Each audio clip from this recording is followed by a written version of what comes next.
take one pace back for me, please? Thank you very much.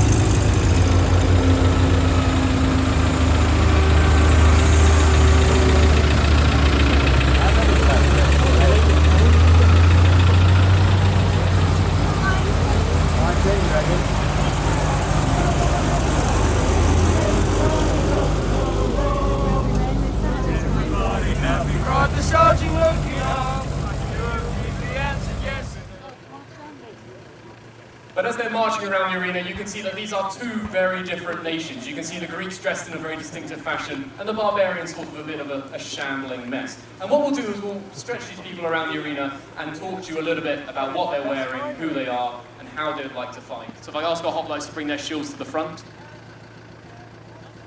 And this shield would cover the hoplite completely from neck to knee. You can see that only half the shield is covering the body. See, Apollonius is wearing an Illyrian style. This allows for a lot more visibility, as it hasn't got any of the, it's got the cheek pieces, but leaves the face completely exposed. This means that he will be keeping his head below the shield, but still able to keep marching forward. And this is where you come in, ladies and gentlemen, because we don't have a barbarian horde, and we certainly don't have 10,000 hoplites. So what I'm going to ask is for our Persian horde to bay to the heavens for Ahura Mazda, their chief god. So, Xanthippe is going to come forward and very lovely shout, Ahura Mazda. And if you want to support our Persians today, please make sure you shout it as loud as you can. So, Xanthippe.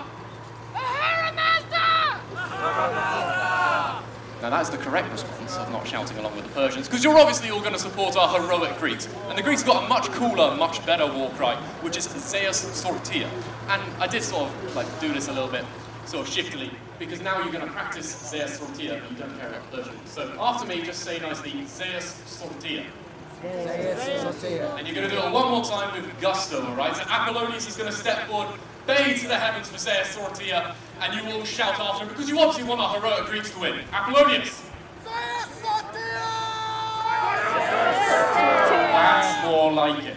And so, 2,500 years ago, 10,000 Greeks line up on the Bay of Marathon and charge down into the Persian ranks. They're outnumbered 3-1, and we'll see exactly what would have happened. If I ask Apollonius to form his phalanx one final time.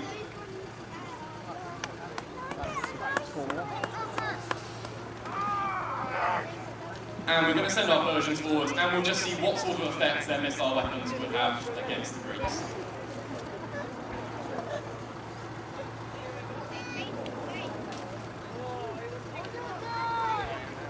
To be fair, the Greeks look like they're going to do very well, as the Persians can't actually hit anything else. You see the Greeks giving them a nice fair chance. This is how the Greeks really want to fight their wars. They don't want to go running into battle, they want to slowly amble towards them, making sure they keep their shield wall cohesion, and making sure they're staying hidden behind their numerous different bits of armour and weapons. They also seem to be completely unscathed at the moment. Xanthippe getting a little bit angsty about the fact she can't hit anything, walking forwards. Smokey's coming in with his javelins now. And missing from that... Okay. Hey, there we go.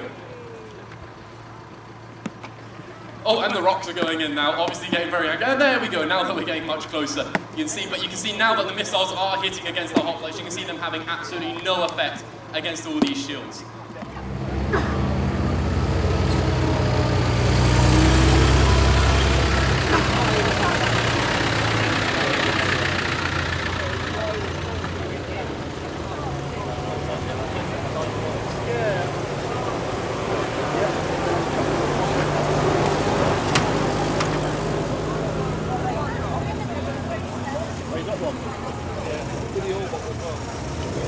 Well, that's the swing, yeah?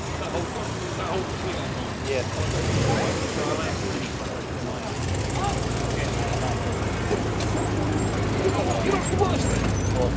That I pause in the script to allow you to see the action unfolding before you.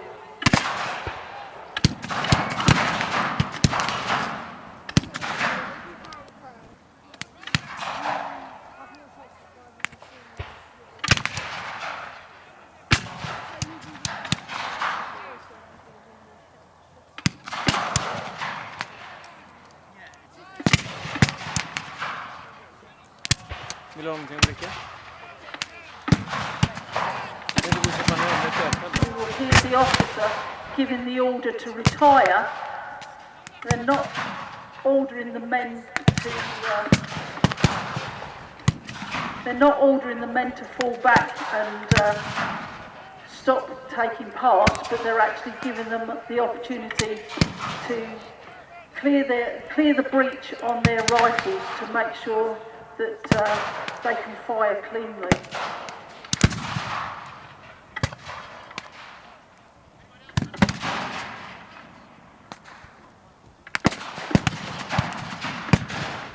During this very heated battle, command of the 5th Men and most of the officers quickly became casualties.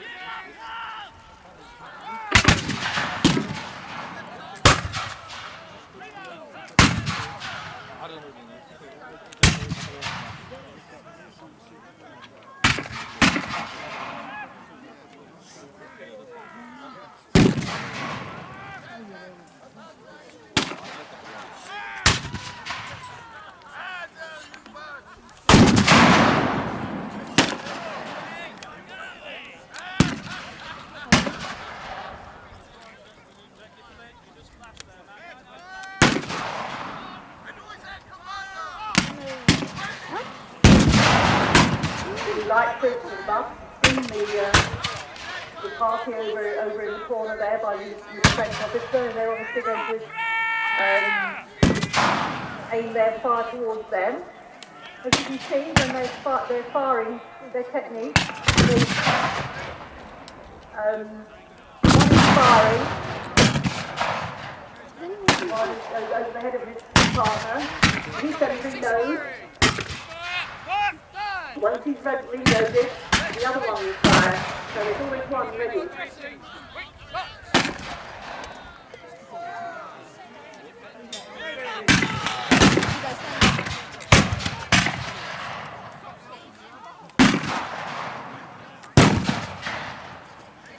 French are being very vocal over there. Perhaps I think they're going to scare us away by all their shouting and move on for I don't think so.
But yeah. I worked as a security officer, so I don't want to reenact Germany if the pictures got away on their own. Yeah, I know what you mean.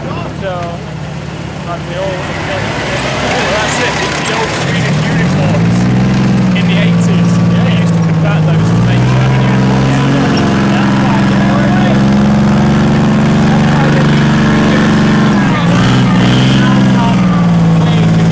I collected all the what we do Swedish uniforms. Yeah. And reenact that. I brought the home guard.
like it.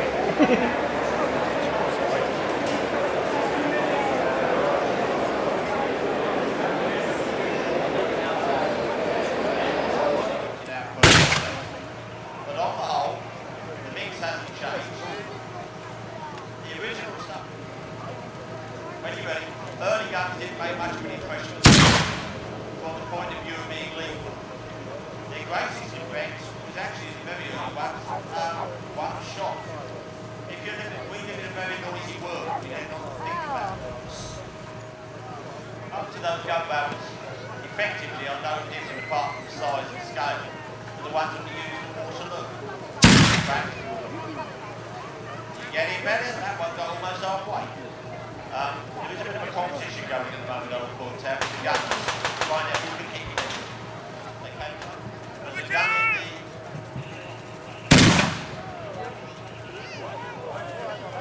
Nice one! 5 feet. Give it a bit more elevation.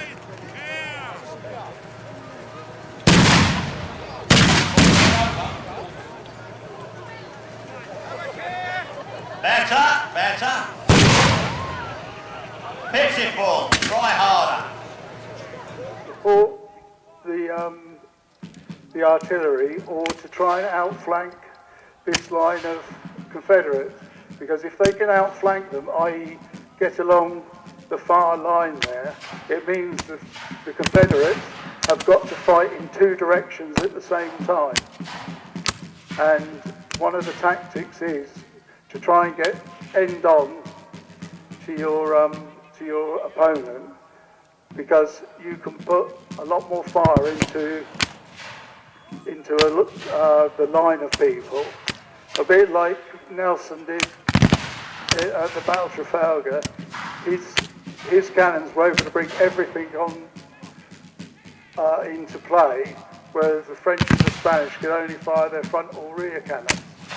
And it's a similar move, but with soldiers. Now, you'll notice